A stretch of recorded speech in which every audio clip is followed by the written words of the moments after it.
Today, I am left with the impossible task of making the ultimate Tyler Childers song bracket. And the way we're going to do it is that we have his most streamed songs of all time. Keep in mind that some of his songs off of his newer album may not be in there. But without farther ado, let's get into it.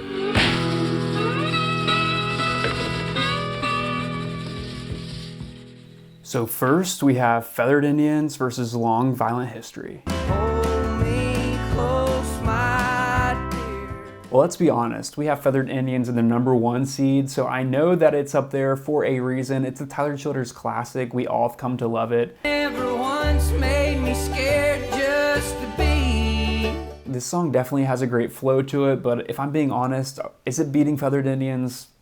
No way. So let's go to Feathered Indians. All right, next round, Way of the Triune God versus Hard Times. I don't need the pills you take just to feel.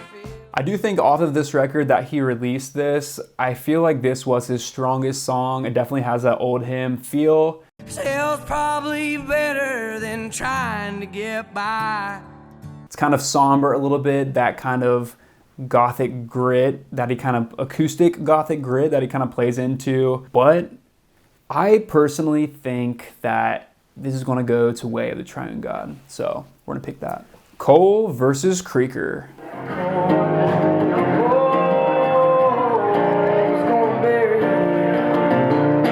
Cole is definitely one of the stronger ones off of that first album that Tyler released. A lot of acoustic sounds in this, not a lot of percussion or drums. Of course, that's what Tyler does best. He kind of paved the way early in his career with that type of vibe.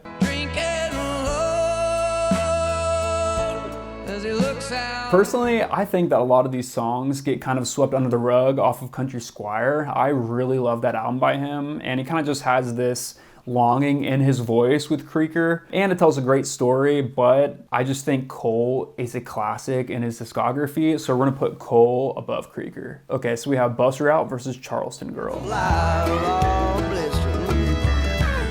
I really like Buster Out. It has a really great story to it. I kind of like those little things he says at the end where he says, all blistering. Fiddle, outstanding on this. But we have Charleston Girl next, so is it gonna beat it? I don't know. As you can see, that hook is so good and you want to sing along every time. I think it's definitely out of his whole discography, it's one of his best. I don't know if it's the best, but we're gonna have to give it to Charleston Girl above Bus Route. So, all right, these are shaking up to be an interesting match. All right, Shake the Frost versus Born Again.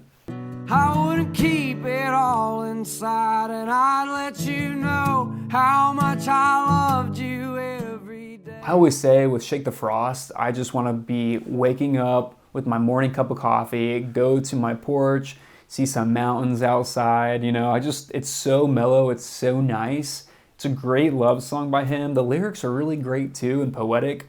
Man, it's definitely one of my Childers' top songs, I have to say.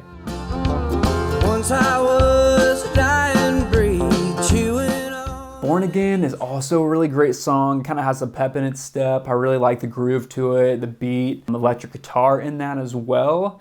It's just not beating Shake the Frost in my opinion. So Shake the Frost is going to win that round. Okay, Long Hard Road versus In Your Love. Will be a long, hard road out of Ohio. In this song, I feel like it kind of paved the way for a lot of, you know, those raw, gritty voice artists. When Zach Bryan started out, Tyler kind of like paved the way for that. This whole album, I really like this song, but let's get into the next one, In Your Love. Chasing after, I believe I found it here in your love. Out of all the love songs from Childers, I do think that this is his most beautiful one. Maybe that piano in the background, I just think it sounds super great.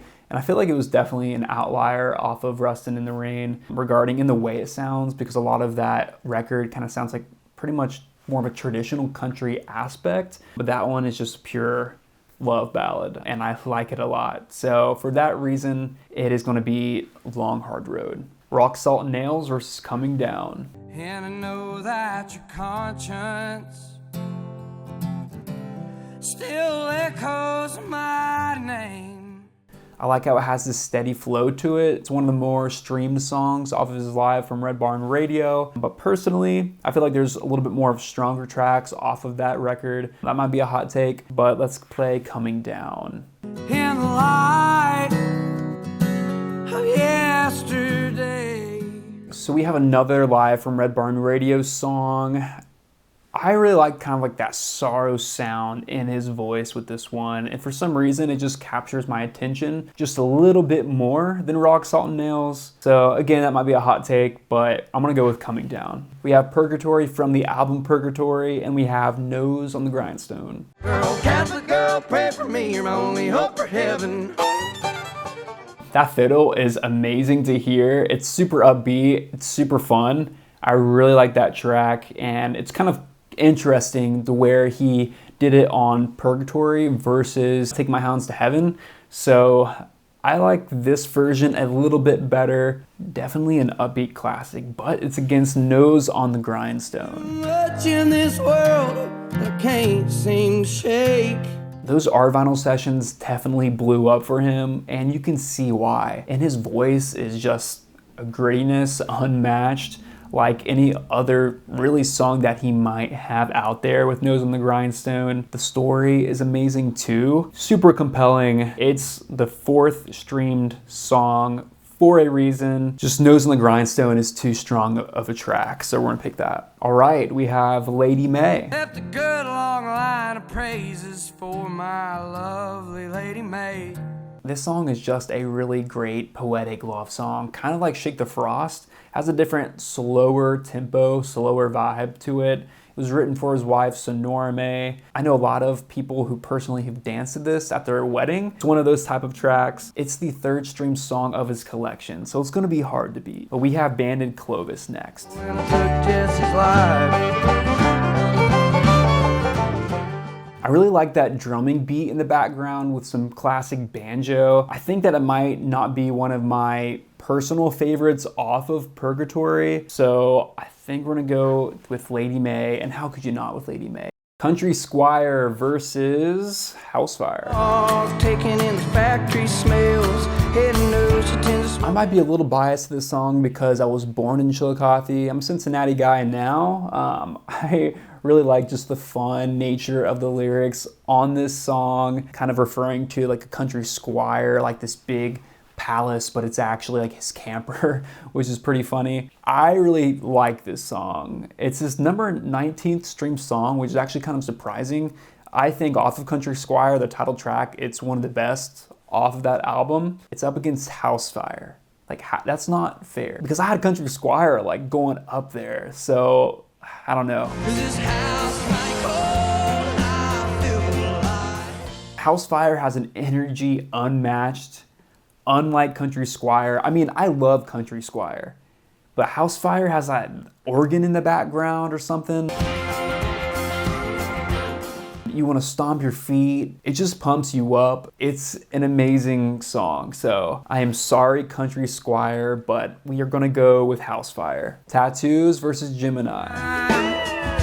but it's still hanging on. Definitely one of the better ones off of Purgatory. I personally enjoy it. I like the lyrics. Somber feeling when a lover leaves you and kind of learning from that in that respect, but it's up against Gemini. Can't deny it's one of my favorite songs by Tyler, Gemini. So let's see. I borrowed me a hammer, swung a poor dime. I got to where I finally. That up and down kind of feeling where whatever he's doing with his vocals, it's so catchy with Gemini. I think this is one of his best songs out of anything.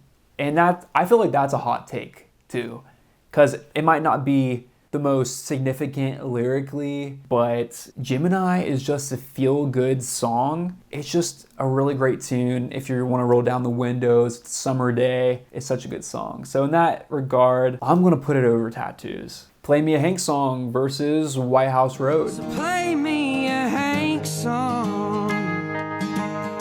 It's a somber song, you know, he's going through a tough time. He says, play me a Hank song so we can all just be sad together. My troubles to the high wall. Throw 'em in the river. He's kind of gone away from writing about drugs and drinking and partying and all that good stuff. But we know that this is one of his classics in his discography. It's just a good song. So we're gonna be going with White House Road. Follow You to Virgie versus Bottles and Bibles. So I will follow you to Virgie, although it hurts. I mean, you love the story with this song with his friend's grandma, I believed, about how they used to spend time at her house and play music. It's just a really touching song. It was also really cool how Chris Stapleton came out one of those live shows and did the song with them, so that one sounded amazing as well. Follow you to Virgie, although it hurts me. Follow You to Virgie, it might be up there. It might be up there. But next we have Bottles and Bibles. With the weight that you've hauled. Bottles and Bibles is a really good storytelling song about a pastor who is supposed to walk the straight and narrow, but he has an addiction, a drinking problem, and he gets kind of casted out by the people in his town. It's one of my favorite though from his first album. But is it beating Follow You to Virgie? Nah, it's not. All right, If Whiskey Could Talk versus Universal Sound. Just to help me to sleep. The one thing that I noticed when I listened to that track is that the guitar sounds amazing paired to his voice, but it's up against Universal Sound, which is really hard. I close my eyes. It's just really great, uplifting, positive vibes all around with that song. It's just a happy tune. Roll your windows down. We're gonna definitely give it to Universal Sound on this one. All right, we're getting close. Dead Man's Curve versus I Swear to God. I reckon if I chose to stay, it'd be better for a few more days. But I forgot how much I love that song until I just played it just now. That groove with the banjo is great, and I think it's one of his better ones off of Red Barn Radio. But let's play I Swear to God. nobody in my room tonight. Good night, honey. Honey, sleep tight. Dang, this is a hard one to choose. Very singable with I Swear to God, where it goes, honey, sleep tight. It's just so, man, I gotta hear Dead Man's Curve again. Hold on a second. How we gonna make it to higher ground if you won't get up and leave? They're like brother and sister songs, honestly. Man, I don't know. This is the hardest one yet. We're just gonna go with Dead Man's Curve on this one, okay? Sorry. Honky Tonk Flame versus All Yourn. Burning my barn in this honky-tonk flame. Another great song off of Purgatory by Tyler. I feel like one of the more underappreciated tracks of the record, but nonetheless, a really great song. Till my lungs give out, I ain't lying. I feel like we get a pattern here where Tyler really loves to incorporate the piano in a lot of his songs, and I feel like that kind of separates him from other artists. A really great anthem by Tyler. It's his #2 stream song, which is insane. We all know this song, we all love it. So, All Yourn, it's gonna be Honky Tonk Flame. All right, we have made it to the second round. Let's go. Round 2. This is only gonna get tougher from here, that's for sure. So we have Feathered Indians versus Way of the Triune God. One of my earliest memories of getting into Tyler Childers was Feathered Indians. It's an amazing song. It's his #1 song for a reason. But we have Way of the Triune God, a church classic, a church hymn. I feel like you get it stuck in your head all the time when he says, give me that old time screaming and shouting. We all know how it goes, but is it beating Feathered Indians? It's not. So I'm sorry, but Feathered Indians is going on to the next round. All right, so we have Cole versus Charleston Girl. We have two different energies, two different vibes. I would probably gravitate a little bit more toward Charleston Girl if I'm in my car, just driving on the highway. It's very singable, but with Cole though, we love a great Tyler Childers songs where he sings about Cole. Let's be honest here, and it's a good song too. But with Charleston Girl, I just want to sing this every time it comes on. We're gonna go with Charleston Girl. As you can see in the future rounds, Feathered Indians versus Charleston Girl, what? All right, Shake the Frost, In Your Love.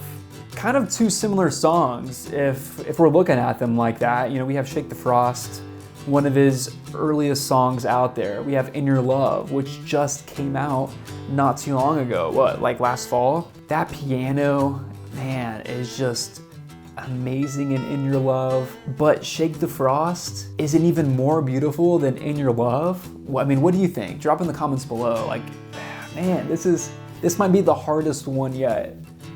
Shake the Frost, In Your Love, dang. Just because of those poetic lyrics where he says, you remind me of a Sunday back home in old Kentucky where the church choir sings through the pines or belting through the pines. Just because those lyrics, it's so descriptive where it ultimately just beats out In Your Love. So for that reason, we're going to go Shake the Frost. Coming Down versus Nose on the Grindstone. Coming Down, another great Red Barn Radio classic, but we have Nose on the Grindstone, that our vinyl session that just blew up on YouTube. When you think of Tyler Childers, you think of that hard, I keep saying gritty, but let's be honest, that's like probably the best word to describe it. Hard life, hard living, nose on the grindstone, just keep working to the day you die. We gotta go with Nose on the Grindstone here, guys. I mean, it just beats it out. It just beats it out. Man, look at these matchups so far. Shake the Frost, Nose on the Grindstone. How am I supposed to pick? All right, Lady May, House Fire. Okay, so again, two completely different songs in the way that they sound. We have House Fire where you're stomping your feet to this, you're nodding your head. We have Lady May, the love song that's written for his wife, Lady May. We have to go with Lady May. It's a Tyler Childers staple, third stream song. You know, people are dancing to this at their wedding. It's one of the songs where his voice sounds so nice, so grounded in the sense, and also the lyrics are really great too. Kind of similar like to Shake the Frost. So we gotta go with Lady May. Gemini versus White House Road. I might have to do it, guys. I think I might take a lot of people off right here. You know, we have White House Road. It's similar to House Fire. It's that rough way of life, early Childers staple that you're gonna get with him. You have a criminally underrated song in Gemini where I think it deserves some love. Am I gonna be gravitating toward Gemini or White House Road? Maybe the first time when I hear White House Road, I'm like, man, like this song is grooving. But Gemini just kind of it jumps out at you. It just kind of flows really great.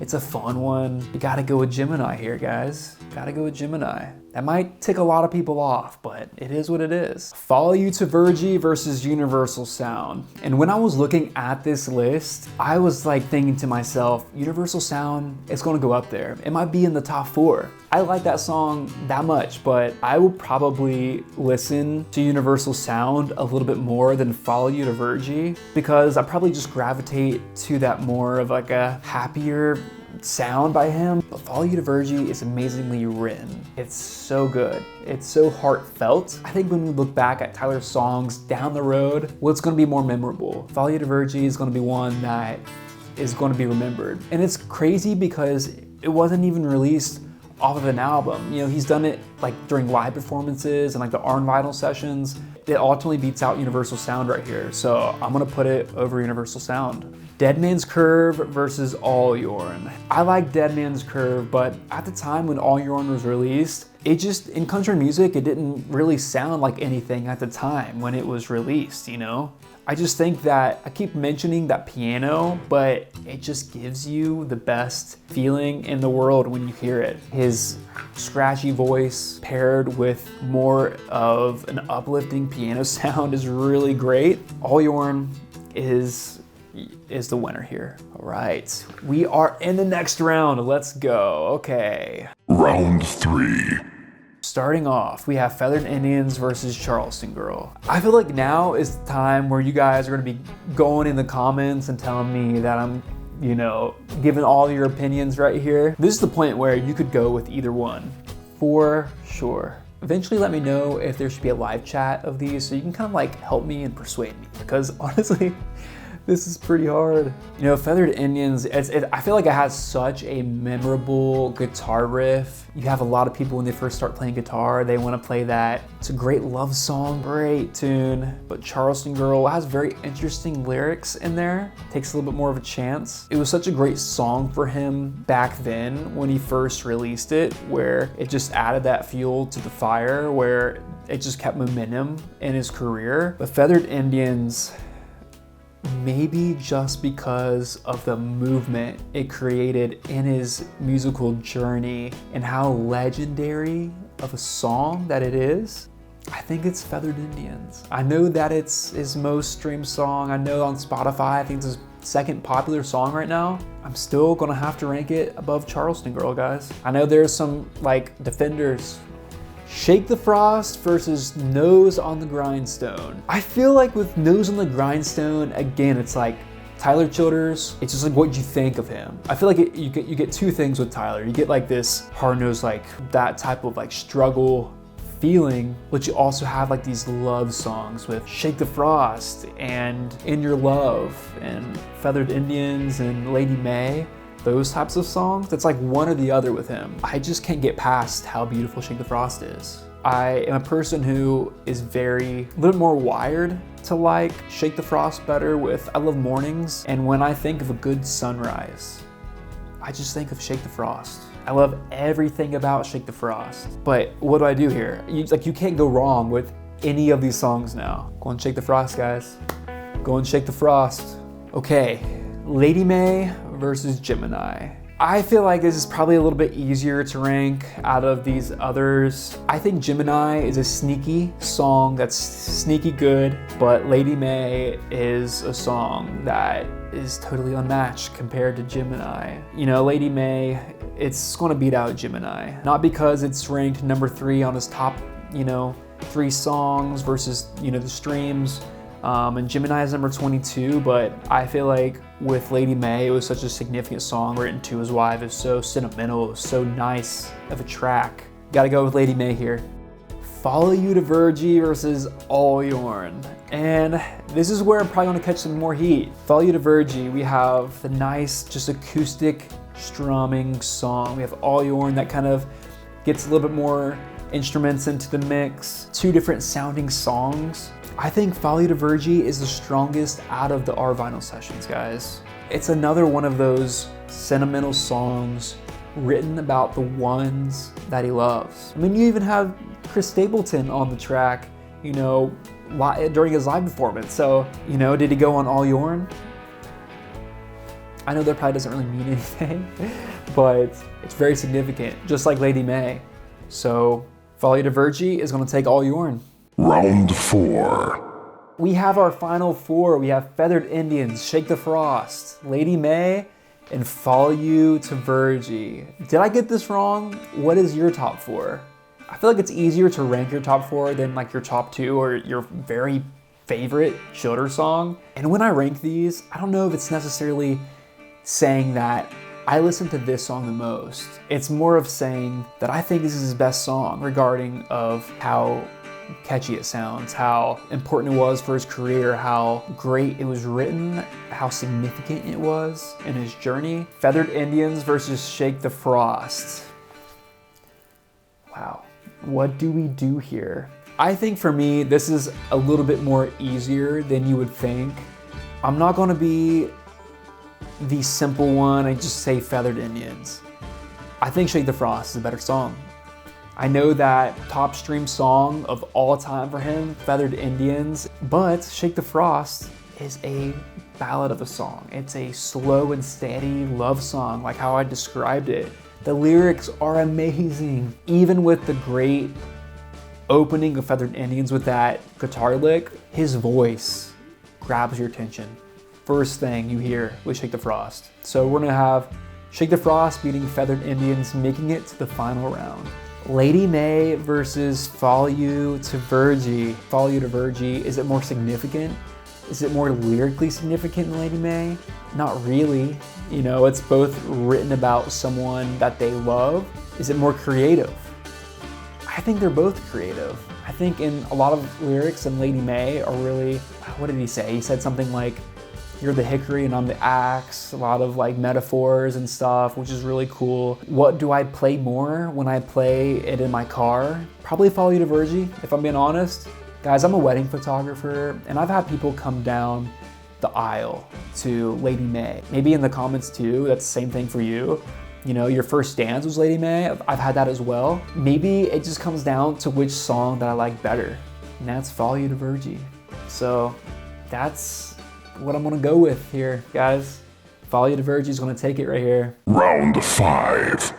So we have Shake the Frost and Follow You to Virgie in the championship round, and it's gonna be really hard. I think that I got these right. Personally, I think I got this right. Shake the Frost and Follow You to Virgie, his top best songs. I think so. So the way I'm gonna do this championship round is that I'm gonna give a score 1 out of 5 with each category. And the categories are lyrics, melody, instrumentation, emotional impact, and the personal connection that I had with each song. So for the lyrics, lyrically, they're both amazing songs written. I feel like with Shake the Frost, you just know that opening line. Lyrically, that is a masterpiece, guys. With Follow You to Virgie, I think it's almost more of a story than Shake the Frost in that regard. Creatively, Shake the Frost might have the edge. I can't really even say that. I think creatively, Follow You to Virgie is a really great song, you know, as a tribute to, you know, a friend's grandmother, I believe. It's really sentimental. The lyrics are great, maybe a little bit more significant of a wow factor with lyrics. I would probably give it to Shake the Frost. So I would give Shake the Frost a 5 out of 5, and I would give Follow You to Virgie a 4 out of 5. Next category we're gonna go by is the melody, how the song pulls you in, how singable, how catchy is it. And I think with Shake the Frost, it's honestly kind of unpredictable in the way that it flows and goes. It's definitely a singable one, but I think with Follow You to Virgie, it's a song where the hook is you're gonna automatically sing it every time where it comes on. So for that instance, I'm gonna give Follow You to Virgie a 5 and Shake the Frost a 4.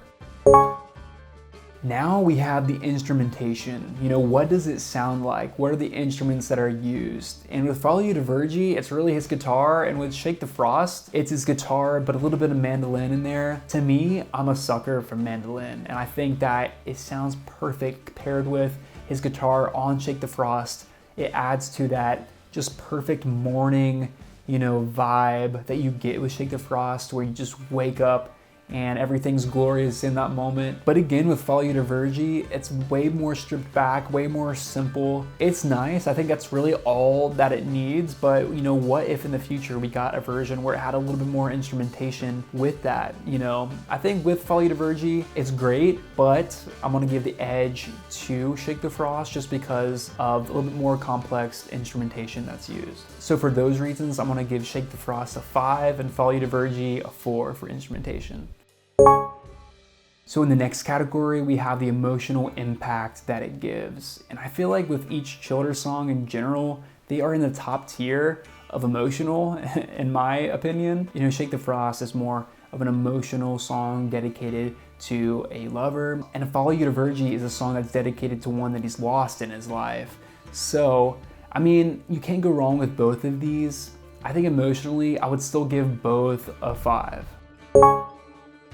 And lastly, I'm just gonna go with personal connection with me. And I feel like that's what makes songs really special and why we love music in the first place, is that we just gravitate towards songs that really mean something to you. There's something special when a song makes you feel at peace, when there's a lot going on in your life, whether you be stressed out with, you know, work, a job. When I think about that, do I turn on Shake the Frost or Follow You to Virgie when I want to escape reality? You know what I mean? And I feel like with Shake the Frost, I just do that more, and I gravitate toward that more. And with Follow You to Virgie, I do a decent bit, but personally, what do I play more on my Spotify? What do I play more in the car? You know, when I want to feel that escape at peace, what do I put on? And for me, that's Shake the Frost. And with that, I think I'm gonna give Shake the Frost a 5, Follow You to Virgie a 4. So with that, we have Shake the Frost as our winner. I think that I got this right, but put in the comments below what I got wrong. And I'd love to see all your takes, your top 5, your top 2. What would you have in the championship round? I think this was really fun to do because of all the March Madness that's going on, all these brackets you see. Other than that, guys, I will see you in my next video. Take care.